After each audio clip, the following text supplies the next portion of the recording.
샬롬, 고난주간 3일차입니다.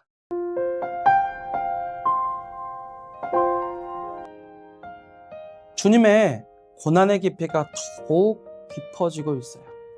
그것에 맞춰 오늘 우리들도 주님의 고난에 더욱 동참해 보기를 소망합니다. 주님의 한없는 지식에 우리도 더욱 알아가기를 힘쓰기를 바랍니다. 우리를 향한 주님의 사랑, 말로 형용할 수 없이 크지만 우리도 함께 사랑해 보기를 소망합니다. 물론 주님의 사랑만큼 보답할 수는 없죠. 하지만 주님을 더욱더 사랑하시는 은혜가 있기를 소망합니다. 고난도 동일하죠. 주님께서 걸어가시는 고난의 걸음, 우리가 어찌다 함께 할 수 있겠습니까? 그렇지만 함께 해보기를 소망합니다. 우리들의 삶에 그의 고난을 담아낼 수 없겠지만 우리가 함께 할 수 있는 부분들을 들여보시기를 소망합니다. 그리할 때 주님의 고난을 더욱 묵상하고 주님의 은혜를 더욱 누리게 되실 줄 믿습니다.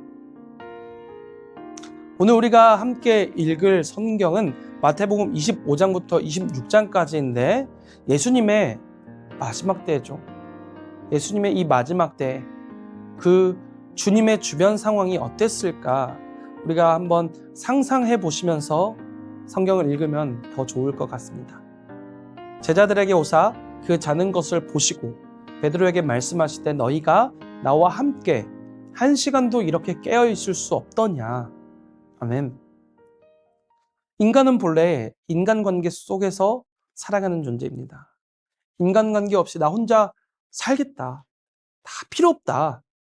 이렇게 이야기할 수 있는 사람들은 간혹 있을 수 있겠으나 쉬운 이야기는 아닙니다. 인간은 서로 눈빛을 나누고 서로 말을 주고받고 서로 돕고 의지하며 살아갈 수 있습니다. 그래서 그런 것일까요? 요즘 사람들이 가상세계에 더 몰두하는 것 같습니다.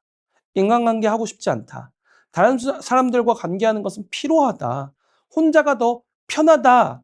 라고 이야기는 하지만 실상은 그렇지 않아요.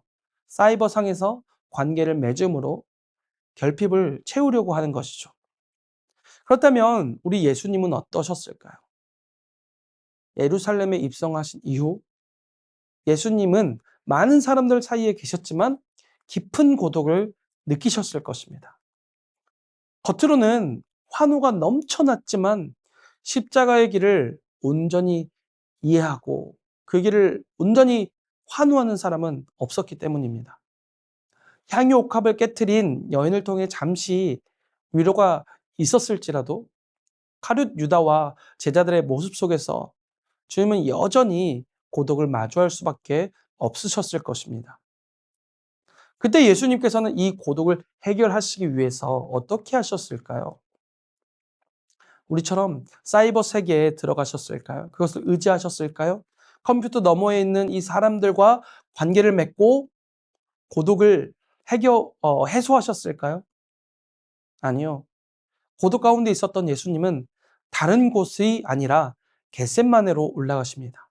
하나님 아버지를 만나러 기도하러 겟셋마네로 올라가셔요. 예수님의 곁에는 베드로와 세베대의 두 아들들이 있었습니다. 예수님은 죽을 지경이라고 표현하실 만큼 깊은 고뇌 속에 계셨고 그렇기 때문에 이 제자들에게 함께 깨어서 기도하자, 기도해달라 간절히 요청하십니다. 그러나 제자들은 슬픔과 피곤함을 이기지 못하여 결국 잠이 들고 맙니다. 가장 가까이에 있었던 이 제자들마저도 함께하지 못하는 이 장면은 예수님의 고독을 더욱 선명하게 드러내고 있습니다. 사랑하는 제자들, 끝까지 따르겠다고 고백했던 제자들조차 그 순간 예수님과 함께 깨어있지 못했던 것이죠. 결국 예수님은 죽음 앞에 가장 이 결정적인 순간, 가장 고독한 순간에 홀로 서 계셔야만 했습니다. 만약 여러분이시라면 어떠실까요? 여러분이 이 고독에 남겨졌다라면 여러분 어떠시겠습니까? 너무너무 힘들어요. 막 죽을 지경이에요. 근데 이때마저도 나 혼자라면은 아무도 나를 지지해 주지 않고 나를 위해 기도해 주지 않는다면 여러분 어떠실까요? 막 다 내던지고 싶지 않을까요? 왜 나만 이런 짐을 지어야 하냐며 하지 않겠다.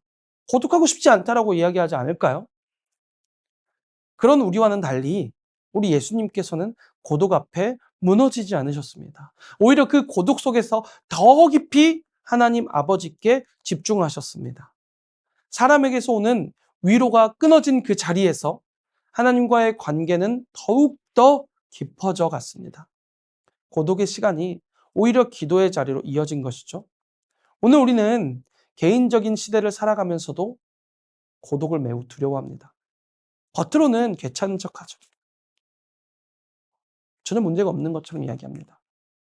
끊임없이 관계를 통해 채워주려고 하고 누군가와 연결되어 있어야 우리는 안심을 느끼고 하죠. 그러나 어떤 인간관계도 우리의 존재 깊은 곳까지 완전히 채워주지는 못하는 것 같습니다. 고독에 빠져있는 죄인에게 오늘 우리에게 가장 필요한 관계의 대상은 사람 이전에 구원자이신 예수 그리스도이신 줄 믿습니다. 사람이 필요 없다라는 이야기는 아닙니다. 사람도 때때마다 필요하죠. 하지만 근본적이고 근원적으로 더 중요한 것은 주님을 만나고 그분과 관계를 맺고 그분과 연합할 때 비로소 참된 채워짐을 경험하게 되는 줄 믿습니다. 죄로 인해 고립된 우리를 구원하시기 위해 스스로 고독을 짊어지신 예수 그리스도를 여러분 깊이 묵상하시는 하루가 되시기를 소망합니다. 우리가 주님과 더 깊은 관계를 맺기 위해 거룩한 고독 또한도 두려워하지 않는 우리 평안의 성도님들이 되시기를 소망합니다. 첫 번째 질문입니다. 여러분의 고독의 자리는 어디인가요? 두 번째 질문입니다. 고독을 해결하기 위하여 어떤 노력을 해보셨나요? 하나님 아버지 감사합니다. 하나님, 우리는 참으로 고독한 자들입니다. 하나님, 우리는 참으로 연약한 자들입니다. 하나님, 주님을 따라 살아가는 이 인생들이 얼마나 외로운지 모릅니다. 하지만 아버지 하나님, 오늘 우리에게 필요한 것은 그 고독 가운데에서 죄악을 저지르는 것이 아니라 주님을 만나는 것입니다. 주님을 만나고 주님과 연합하고 주님이 주시는 참 평안과 위로를 경험하는 것입니다. 하나님, 오늘 우리가 죄 가운데 빠지지 않고 주님을 따라 살아가고 하나님 아버지 앞에 늘 기도하고 소통하는 우리가 될 수 있도록 하나님께서 늘 붙잡아 주시옵소서.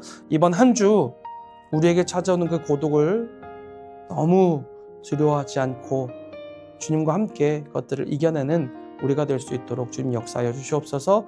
예수 그리스도의 이름으로 기도드립니다. 아멘.